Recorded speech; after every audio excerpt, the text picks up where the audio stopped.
Welcome to ஹன்ஸ்பாட் Brunei சேனலுக்கு வந்திருக்க எல்லாருக்கும் என்னோட அன்பான வரவேற்புகள். இன்னைக்கு கையில நான் ஒரு பொருள் வச்சிருக்கேன் பாருங்க. இதை பார்த்த உடனே இன்னைக்கு நம்ம வீடியோல என்ன பார்க்க போறோம்னு உங்க எல்லாருக்கும் தெரிஞ்சிருக்கும். கெஸ் பண்ணிட்டீங்களா? எப்படி கெட்டப் நல்லா இருக்கா? எஸ், இன்னைக்கு நம்ம வீடியோல என்னோட டெய்லரிங்கை பத்தி தான் பார்க்க போறோம். அதுக்கு முன்னால இப்பதான் நீங்க சேனலுக்கு ஃபர்ஸ்ட் டைம் வந்திருக்கீங்கன்னா நம்ம சேனலை சப்ஸ்கிரைப் பண்ணிட்டு அப்படியே உங்க ஃப்ரெண்ட்ஸ் அண்ட் ஃபேமிலிக்குலாம் ஷேர் பண்ணி விட்டுருங்க. எப்ப பார்த்தாலும் குக்கிங் வீடியோவே போடுறீங்களே, உங்களுக்கே போரிங்கா இருக்காதான்னு நம்ம கமெண்ட் பாக்ஸ்ல வந்து ஒருத்தர் கழுவி ஊத்துனதுக்கு அப்புறம் தான் இந்த வீடியோவை போட்டேன் அப்படின்னு சொல்ல முடியாது. சரி, நம்மளும் ஒரு சேஞ்ச் வேணுமே அப்படின்ற ஒரு முயற்சியில பண்ணதான் இந்த வீடியோ. இன்னைக்கு வீடியோல நான் முதல்ல தைக்க போறது, வாங்கினப்பவே ஓவர் சைஸ்ல வாங்கினா என்னோட இந்த டாப்ஸை தான். முதல்ல நூலை செலக்ட் பண்ணுவோம். ஒயிட்டா ப்ளூவான்னு கன்ஃபியூஸ் ஆகி கடைசியில ப்ளூல ஃபிக்ஸ் ஆயிட்டேன். இந்த ப்ளூ கரெக்டா இருக்குமான்னு பாருங்க. இல்ல வேற ப்ளூ ஏதாவது மேட்சிங்கா கிடைக்குதானு டப்பாக்குள்ள கடைசி வரையே பார்த்தேன். இந்த ப்ளூ எப்படி இருக்கு? அடுத்து வந்து ஸ்கை ப்ளூக்கும் நம்ம ட்ரெஸ்ஸுக்கும் சுத்தமா சம்பந்தமே இல்லை, அதனால அதை அப்படியே உள்ள வச்சிருவோம். எடுத்த ப்ளூவே கரெக்டா தான் இருக்கு. பேசாம மெஷினை ஸ்டார்ட் பண்ணிடுவோம். ஊரா இருந்தா ஒரு நூல்கண்டு 5 ரூபாய்ன்னு சொன்னா கூட, என்னது ஒரு நூல்கண்டு விலை 5 ரூபாயா அப்படின்னு நான் சொல்லியிருப்பேன். ஏன்னா எங்க வீட்டுல எல்லாம் மதுரையில மொத்த கடைகள்லாம் இருக்குல்ல, அங்க போயிட்டு ஒரு நூல்கண்டை 3 ரூபாய்க்கு தான் வாங்கிட்டு வருவாங்க. ஆனா இங்கெல்லாம் ஒரு நூல்கண்டோட விலை இந்தியா காசுக்கு 60 ரூபாயில தான் ஸ்டார்ட் ஆகுது. இந்த மாதிரி கொடுமையெல்லாம் எங்கேயாவது கேள்விப்பட்டிருக்கீங்களா? நான் இதுவரைய இந்த மெஷின் வாங்குறத விட இந்த நூல்கண்டு வாங்குறதுக்கு தான் அதிகமான காசை செலவு பண்ணியிருக்கேன். இதுக்கு முன்னால நாங்க ப்ரூனேல இருந்தோமே, அந்த வீட்டுல, அதாவது எங்க பழைய வீட்டு பக்கம் அந்த மெஷினரி ஐட்டம் எல்லாம் கிடைக்கிற கடை ஒண்ணு இருந்துச்சு. இந்த வீட்டுக்கு ஷிஃப்ட் ஆகி வரும்போது அச்சோ இந்த பொருட்கள் எல்லாம் கிடைக்காதுன்னு நினைச்சிட்டு வந்தேன். இந்த வீட்டுக்கு ஷிஃப்ட் ஆனதுக்கு அப்புறம் இந்த ஏரியாவை ஒரு சுத்தி பார்த்தோம். அப்பவும் அந்த மாதிரி கடைகள்லாம் இருக்கிற மாதிரி எங்க கண்ணிலே படல. சரி, எப்பயாவது அந்த பக்கம் போனா மொத்தமா வாங்கி வச்சுக்க வேண்டியதான் அப்படின்னு நினைச்சிட்டு இருந்துட்டோம். அதுக்கப்புறம் ஒரு நாள் மாச வாடகை கொடுக்க 2வது மாச கடைசியில என் ஹஸ்பண்ட் ஹவுஸ் ஓனரை பாக்குறதுக்கு கிளம்பி போனாங்க. அதுக்கு எங்க ஹவுஸ் ஓனரு, நீங்க என்னெல்லாம் பார்க்க வர வேணாம், எங்களுக்கு சொந்தமா ஒரு கடை ஒண்ணு இருக்கு, அங்க போய் வாடகை கொடுத்துட்டு ரிசிப்ட வாங்கிட்டு கிளம்பிக்கோங்கன்ட்டாங்க. அது சரின்னு அந்த கடையை தேடி வாடகை கொடுக்க போனா, அது என்ன கடைங்கிறீங்க? நாங்க வலவீசி தேடிட்டு இருந்தோமே அதே கடை தான். ஆமாங்க, அந்த கடையில தைக்கிறதுக்கு எல்லா பொருளும் கிடைக்குது. ஊசி, பாசி, மணி எல்லாமே. அதுல இருந்து மாச வாடகை வீட்டுக்கு கொடுக்கறதோட தையல் மிஷினுக்கு தைக்கிற ஐட்டம் வாங்குறதுன்னு ஒரு அமௌண்ட் அந்த கடையில கொடுத்துட்டு தான் வர்றோம். இப்படி எங்க ஹவுஸ் ஓனரு இந்த வீட்டுக்கு நாங்க வந்ததை வச்சு டிரெக்டா ஒரு வருமானமும் இன்டைரக்டா ஒரு வருமானமும் ஏர்ன் பண்ணிட்டு இருக்காருன்னா பாத்துக்கோங்க. ஏமா செலவு கணக்குன்னு ஏகத்துக்கும் சொல்றீங்க, இப்ப வரவுன்னு ஏதாவது வருதா இல்லையான்னு கேப்பீங்களே. வரவு தானே, இந்த கணக்கு போட்டு சொல்லிடுறேன் இந்த மாசம் வரவு என்னன்னு. ஆமாங்க, இந்த வீடியோல இந்த டெய்லரிங் எப்படி ஸ்டார்ட் பண்ணேன், எது இன்ஸ்பிரேஷனா எனக்கு இருந்துச்சு இதை ஸ்டார்ட் பண்றதுக்கு, அப்புறம் இதனால எனக்கு எவ்வளவு வருமானம் வருது மாசத்துக்கு, இதை பத்தி தான் சொல்ல போறேன். டெய்லரிங்னு எடுத்துக்கிட்டா அதுல அந்த புனே நாட்டுக்கு வந்ததுக்கு அப்புறம் தான் கத்துக்கிட்டேன் அப்படின்லாம் சொல்ல மாட்டேன். எங்க அம்மா டெய்லரு. நான் சின்ன பிள்ளையா இருக்கும் போது எங்க ஊர்ல எல்லாருக்கும் பிளவுஸ் எல்லாம் தச்சு கொடுப்பாங்க. இன்னும் எனக்கு அரைமுறையா ஞாபகம் இருக்கு. அப்பெல்லாம் நான் அந்த மெஷினோட ஹைட்டு கூட இருக்க மாட்டேன். அவங்க தைக்கிறதெல்லாம் பார்த்துதான் வளர்ந்தேன். அதுக்கப்புறமா நானும் தத்தக்கா பித்தக்கான்னு இந்த மெஷினை ஓட்டி ஸ்கூல் யூனிஃபார்ம்லாம் என்ன டெய்லர் இப்படி தைச்சு வச்சிருக்காருன்னு நானே ஆல்டர் பண்ணி போட்டுப்பேன். அப்புறம் பெரிய பிள்ளையானவனா பிளவுஸ் தேவைப்பட்ட போது அம்மா கிட்ட கேட்டு பிளவுஸ் எப்படி தைக்கிறதுன்னு கத்துக்கிட்டேன். இந்த மெஷினை செகண்ட் சைட்ல வாங்கினதுனால அடிக்கடி இப்படிதான் மக்கள் பண்ணும் அப்படின்லாம் சொல்ல மாட்டேன். எல்லாம் என் பையன் பண்ற வேலைதான். தங்கமான மெஷின்ங்க, அதுவும் ரொம்ப ராசியான மெஷின் கூட சொல்லுவேன். என் பையன் தான் போர் அடிச்சா பொழுதுபோக்கா இதோட விளையாடுறதே பொழப்பா வச்சிருக்கான். இது ரிப்பேர் ஆயிடுச்சுன்னா லைட்டா அவன் காதுல விழுந்தா போதும், அம்மா எடுமா மெக்கானிக் ஷாப்புக்கு தூக்கிட்டு போவோம் அப்படின்வா. ஏய், இது கார் இல்ல, மெஷினை ஒழுங்கா ஓடி போயிரு அப்படின்னு நான் சொல்லுவேன். எப்படா இது ரிப்பேர் ஆகும், மெக்கானிக் ஷாப்புக்கு தூக்கிட்டு போய் பாட்டா பிரிச்சு பாத்துடலான்னு அவன் வெயிட்டிங்ல இருக்கான். தம்பி, அதெல்லாம் நடக்காதுப்பா. அம்மா அரகுறை டெய்லரா வேணா இருக்கலாம், ஆனா சின்ன வயசுல இருந்தே இந்த மெஷின் எல்லாம் பார்த்து வளர்ந்ததுனால என்ன மிஸ்டேக்னாலும் கண்டுபிடிச்சு சரி பண்ணிடுவோம்ல. அடுத்ததா எங்க பூஜை அறைக்கு ஒரு ஸ்கிரீனை தச்சு போடணும்னு ரொம்ப நாளா பிளான் பண்ணிட்டு இருந்தேன். இப்பதான் அதுக்கேற்ற மாதிரியே ஒரு கலர் வந்து மாட்டிருக்கு, தைக்கிறதுக்கு ஆரம்பிச்சாச்சு. இந்த கிரீனும் லைட்டா தானே இருக்கு, இந்த 2 கலரையுமே யூஸ் பண்ணி தைக்கலான்னு கூட நினைக்கிறேன். இந்த மெஷினை வாங்கினதுக்கு அப்புறம் யூஸ் பண்ணாம கொஞ்ச நாள் மூளையில தான் போட்டு வச்சிருந்தேன். அதுக்கப்புறம் இதை யூஸ் பண்ற மாதிரி ஒரு சம்பவம் நடந்துச்சு பார்க்கணும். ஒரு நாள் என் ஹஸ்பண்டோட ஒரு செப்பல் பிஞ்சு போச்சு. அதை ரிப்பேர் பண்றதுக்காக, தைக்கிறதுக்காக ஒரு கடைக்கு எடுத்துட்டு போனோம். கடையில போய் பார்த்தா கடைக்கார அண்ணன் நம்ம ஊர் தான், அதாவது தமிழ்நாட்டுல ஒரு ஊர்ல இருந்து வந்தவர். நான் கூட நினைச்சேன், பரவாயில்லையே அண்ணன் இங்க வந்து சுயமா தொழில் செய்யறாரு, அவரே முதலாளி, நம்மள மாதிரி கை கட்டி நின்று சம்பளம் வாங்குறவர் இல்ல. பிங்கர் பிரிண்ட்ல 1/2 நிமிஷம் லேட்டா கை வச்சாலும் அதுக்கு பதில் சொல்லணும்ன்ற அவசியம் எல்லாம் அவருக்கு கிடையாது. அவர் பண்ற தொழிலு சின்னது பெருசு அப்படிங்கறதெல்லாம் தாண்டி அங்க அவர் தாங்க முதலாளி, ராஜா அவரு. ஆமாங்க, ஒரு மனுஷன் உழைப்பால ஒரு தொழில ஆரம்பிச்சிருக்காரு, அவருக்கு இங்கு தானே. சரி, போயிட்டு வாங்க, ரெடி பண்ணி வைக்கிறேன் அப்படின்னாரு. அன்னைக்கு எங்களுக்கு டைம் இல்லை, அதனால அடுத்த நாள் போனோம். அப்ப என்ன நடந்துச்சுன்னு சொல்றதுக்கு முன்னால நான் கையில வச்சிருக்கேனே இந்த பிரஷ் எதுக்காகன்னு சொல்லிடுறேன். இந்த நூலை இதுல சுத்துறதுக்காக இந்த பிரஷை தான் யூஸ் பண்ண போறேன். ஆனா சர்ஃபேஸ் ரொம்ப வளவலன்றதுனால அது சரியா சுத்த மாட்டேன்ருச்சு. நானும் பலவிதமா ட்ரை பண்ணி பார்த்தோம், அது சுத்தவே இல்லை. அச்சோ இன்னைக்கு தைக்க முடியாதான்னு நான் அப்ரைட் ஆயிட்டேன். நமக்கு தேவையான கலர்ல நூலை சுத்திக்கிறதுக்கு மெஷின்ல ஒரு வசதி கொடுத்துருப்பாங்க. ஆனா எங்க வீட்டுல இருக்க மெஷின்ல அது ஒர்க் ஆகாது. நான் அந்த ஞாபகத்திலேயே இங்கேயும் அதே மாதிரி ஒரு குச்சி எடுத்து அதுல சொருவி வச்சு அந்த நூலை அதுல சுத்திட்டு இருந்தேன். இன்னைக்குதான் கவனிச்சேன் அந்த ஃபீச்சர் இதுல ஒர்க் ஆகுதுன்னு. அப்புறம் அதை யூஸ் பண்ணியே நூலை சுத்திக்கிட்டேன். எதுல விட்டு அந்த செருப்பு தைக்க போற கதைய நான் அடுத்த நாள் செருப்பு வாங்க போனேன். அந்த அண்ணன் உழைப்பால மட்டும் இல்ல உள்ளத்தாலையும் உயர்ந்தவர்னு நிரூபிச்சுட்டாருங்க. இந்தாங்க தச்சாச்சுன்னு கொடுத்தாரு. சரியா தச்சிருக்கலான்னு பாருங்கன்னு சொன்னாரு. நாங்க ஓகே சொன்னதும் சரி போயிட்டு வாங்கன்னாரு. வழக்கமா நம்ம என்ன பண்ணுவோம், காசு கொடுக்கறதுக்காக எவ்வளவு ஆச்சுன்னு கேட்போம். அதையேதான் என் ஹஸ்பண்டும் கேட்டாங்க. அதுக்கு அவர் ஒரு பதில் சொன்னாரு பாருங்க, காசு எதுக்கு, உள்ள வைங்க தம்பி உள்ள வைங்க, நம்ம ஆளுகிட்ட அதெல்லாம் நான் வாங்க மாட்டேன், போயிட்டு வாங்க அப்படின்னாரு. நாங்க எவ்வளவோ சொல்லியும் நம்ம ஆளுகிட்ட காசு வாங்குற வழக்கம் கிடையாது தம்பி, போயிட்டு வாங்கன்ட்டாரு. கோடியாவே இருக்கட்டுமே, அதை கொடுக்கறதுக்கு ஒரு மனசு வேணுங்க. அப்படி இருக்கும்போது அவருக்கு வர சொற்ப வருமானத்துல நமக்கு அதை பண்றாருன்னா உண்மையிலேயே அவருக்கு பெரிய மனசுதாங்க. என் பையன் என்ன இன்னும் இந்த பக்கம் வரலையேன்னு பார்த்தேன், வந்துட்டான். கலர் பண்றானா அதை என்கிட்ட காட்டுறதுக்காக வந்திருக்கான். ஒரு 5-6 ஆக்டிவிட்டியை மிக்ஸ் பண்ணி கொடுத்தாதான் கரெக்டா பண்ணுவான். ஒரே மாதிரி எழுதிட்டே இருக்கான்னு சொன்னா வீட்டுல கலவரமே பண்ணிடுவான். அதனால படிச்சது போதும், கொஞ்ச நேரம் கலர் பண்ணடான்னு சொல்லியிருந்தேன். இங்க பாருங்க, எப்படி ஐஸ்கிரீம் இருக்குது கலர் பண்ணிட்டு வந்திருக்கு. என்ன பிங்க் கலர் ஐஸ்கிரீமா, என்ன ஃப்ளேவர் ஐஸ்கிரீம் இது? இந்த ட்ரக்ல என்ன விக்கிறாங்க? ஸ்ட்ராபெரி வைக்கிறாங்க. ஸ்ட்ராபெரி ஃப்ளேவரா விக்கிறாங்க. சரி, எத்தனை ஸ்டார் வேணும் உனக்கு? 3 ஸ்டார். 3 ஸ்டார் போதுமா? 3 star. 1 2 3. How many star? 3 star. 1 2 3 4. ஒழுங்கா கவுண்ட் பண்ணு. 1 2 3. How many star? 3 star. Good. How many star? நீங்களும் சொல்லுங்க. 3 star. 3 star. Yes. Okay, next. இதை சேவ் பண்ணி வச்சுக்கோ. எங்க க்ளோஸ் பண்ணுங்க.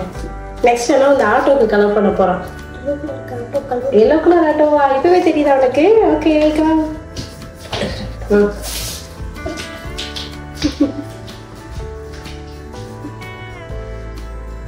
இந்த இடத்துலதான் பூஜை ரூம் செட் பண்ணணும்னு நினைச்சிருக்கேன். வேற இடத்துல இருந்த சாமி எல்லாம் இப்பதான் இந்த இடத்துக்கு ஷிஃப்ட் பண்ணி வச்சிருக்கேன். இனிமே எல்லாத்தையும் செட் பண்ணணும். இந்த ஏரியால தான் நாங்க அடிக்கடி சுத்திட்டு இருப்போம். அதனால ஒரு கர்டைனை போட்டு வச்சோம்னா சாமிக்கும் பிரைவசியா இருக்கும்ல.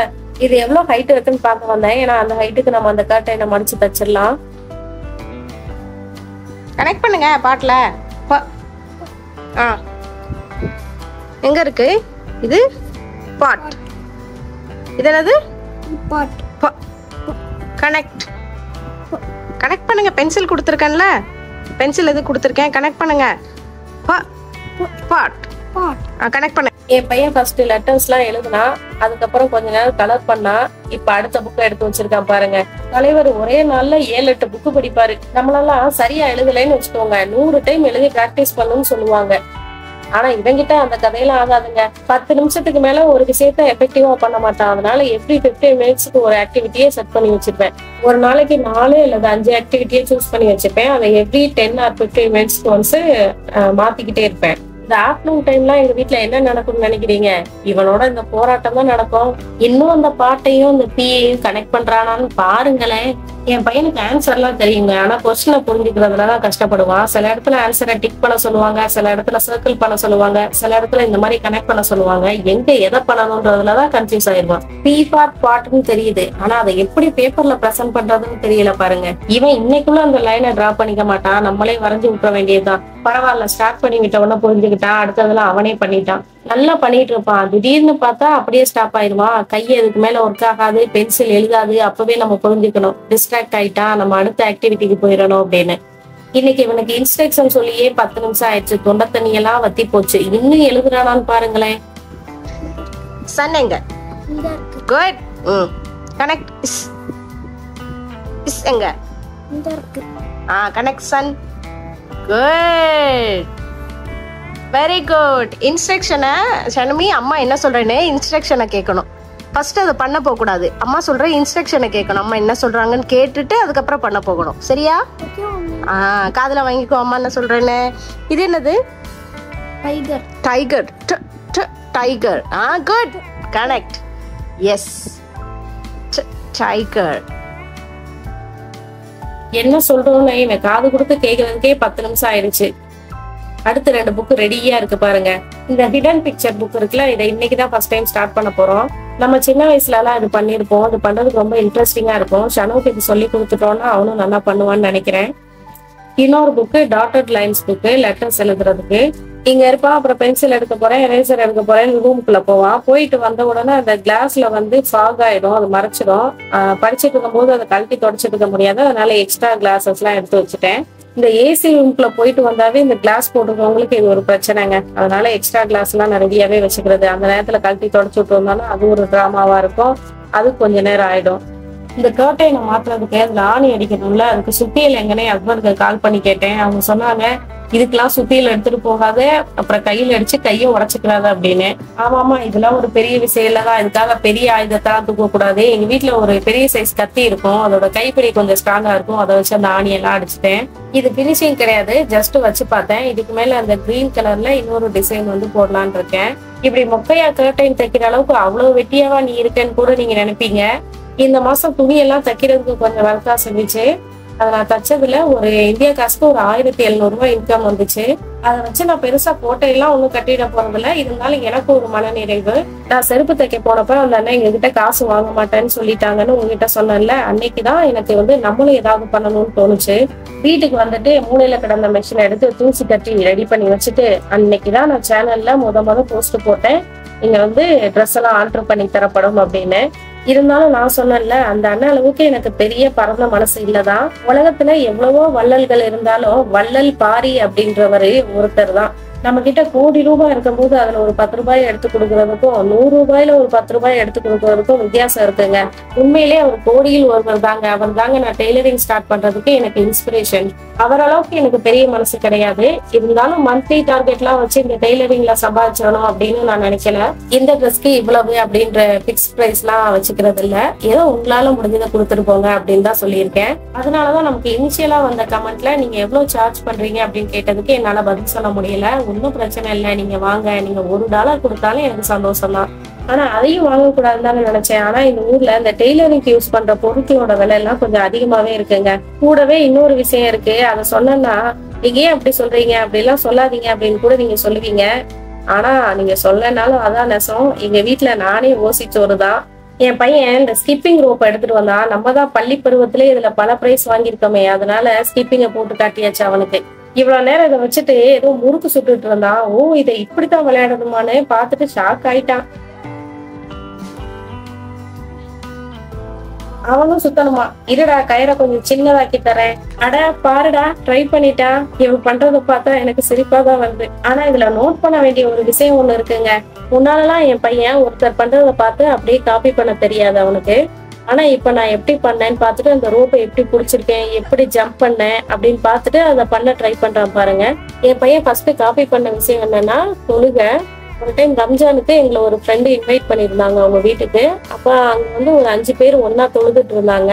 கொஞ்ச நேரம் கழிச்சு பாக்குறேன், இவன் அந்த 5 பேருக்கு நடுவுல இருந்துட்டு அவங்க என்னெல்லாம் பண்றாங்களோ அதை இவனும் பண்ணிட்டு இருக்கான். முட்டி போடுறது, குனிகிறது, நிமிர்றது, அப்புறம் தலையை 2 பக்கம் திருப்புவாங்கல்ல, அதெல்லாம் இவனும் பண்ணிட்டு இருக்கான். ஃபர்ஸ்ட் டைம் இவன் காப்பி பண்ண விஷயமே அதான்.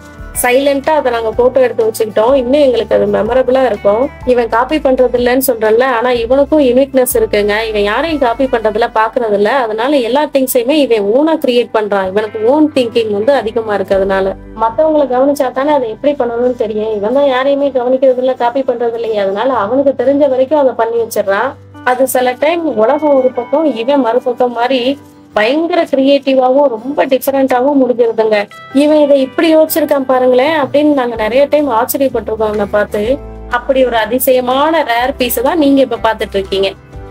ஸ்கிப்பிங் விளையாடுறத இவன் இப்பதான் ஃபர்ஸ்ட் டைம் பாக்குறானா, அதனால பயங்கர எக்ஸைட் ஆயிட்டான். இப்படி குதிச்சு ஒரு விளையாட்டு வேற இருக்கா அப்படின்னு.